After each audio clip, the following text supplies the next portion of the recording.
Hi guys! Welcome back to my channel! So, for today ay andito ang aking mga friend para gawin ang challenge na Never Have I Ever. So, ito si Hazel and si Abby. So, ayun, start na kami. No. Kilala niyo ako, no. O, ni once, ni hindi. Uy, hindi Nagsasabi agad ako pag may problema ako. Anong gusto mo? Ako never. Alam mo lahat ng baho ko. Alam mo yan. Never. Nagsisinungaling lang ako pag kunwari matutulog na ako. Ayoko Pero naman ayaw talaga ako mag-usap.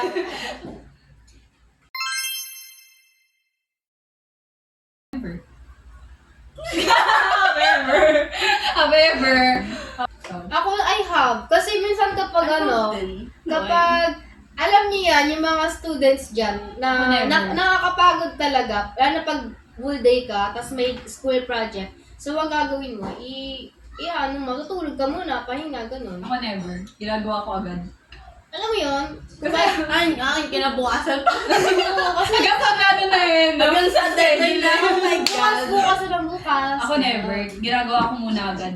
Tapos, para yung time ng pahinga ko, solid ng akin.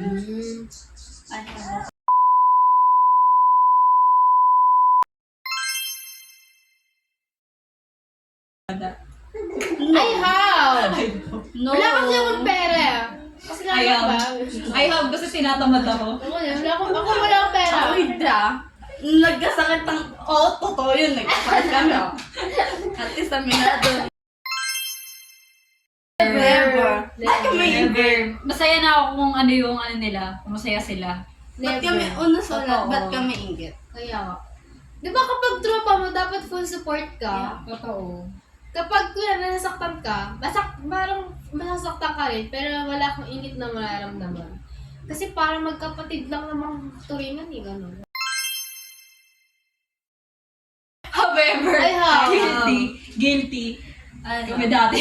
Oo, harap-harap Pasahan ka pa yan. yan, pasahan pa. Hoy, galit pa yan kapag di mo maintindihan yung sinusulat. Meron kami dati, kaibigan, magaling sa math. Ito, magaling sa math to. Uy, di ako magaling sa math. Ikaw, Excuse me. ikaw ang kinokopyahan ko dati. Di ba mali? Ang score pala Unang sentence, mali agad 6/20, gano'n. Basta meron kami dating friend na magaling sa math. Kailera nila, Abby. Magaling ka sa math, siya yung source. Di ba, tawag dito, nangopya ako. Siyempre, share your blessing. Kaya, Tapos susulat pa pag ng doktor. Ang sarap itapon ng papel eh. Nag-demand pa, ang pangat ang sulat mo. Pagtapos ng exam, no, paano itong nasulat mo? Mali tuloy ako. Never. never. However, pasaway. Never. Yes, I have. Takot ako sa mami ko eh. Wow, so many. Oh my God.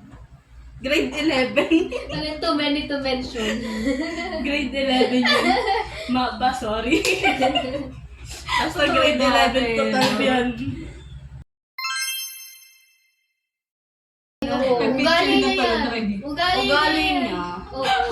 Yes, Hoy, ugali niya. Alam niyo ba, nung Semana Santa, natutulog ako.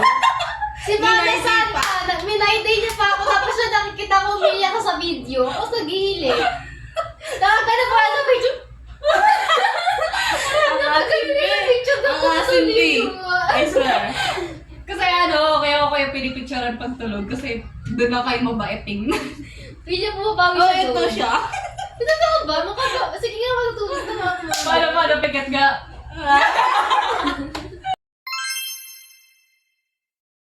Ako pag nakikita kita, may I-shot Kasi na yung lang. mo, I-shot na lang. yung may kasama siya. pero hindi naman yung Ako OA. lang ba? Hindi naman. Hindi yung OA na hindi ka pwedeng humabili. Oo, grabe naman. Okay naman. Joke lang. Ano lang siya? Parang ano lang. Joke time lang. Oo. Pero yung hindi yung magiging obsessed na friend. Yung, Pangot naman na obsessed. kasi kailangan niya mag-grow. Kailangan Yeah. din namin lahat mag-grow. Ay, wait lang. Parang naranasan ko yan. Ako mismo yung nagtampo. Ako Ano hindi. yun? Grade Ano kasi, 11. feel ko time. Naglalaro kami ng volleyball sa likod ng STI. Then, iniwan ako. Iniwan ako ng old friend ko, tapos sabi ko, hinahanap ko sila. Like, oh my God, dasas sila. Puro lalaki kasama ko, te. Iniwan ako doon. In the end. Understandable naman eh. Oo. Oo. Understandable Tapos yun. naman. Pagpunta ko doon, di ko sila pinapansin. Oo.